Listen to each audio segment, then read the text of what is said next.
জুমার দিন যে সুবহানাল্লাহিল আযীম ওয়া বিহামদিহি 100 বার পড়বে, সূর্য ডুবা পর্যন্ত সুযোগ আছে। সুবহানাল্লাহিল আযীম ওয়া বিহামদিহি, সুবহানাল্লাহিল আযীম মনে থাকবো, সে 1 লক্ষ নেকি পাবে, তার মা বাবা 12,000 করে পাবে।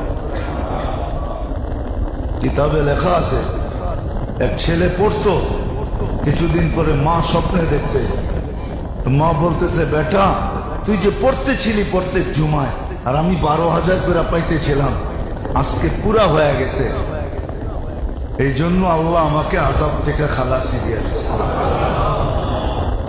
আমাদের পড়া উচিত সুবহানাল্লাহিল আযীম। মনে থাকবে? হ্যাঁ, না মনে হয় ভুলে যাবেন, লেখা রেখেন সুবহানাল্লাহিল আযীম ওয়া বিহামদিহি 100 বার, বেশি সময় লাগে না।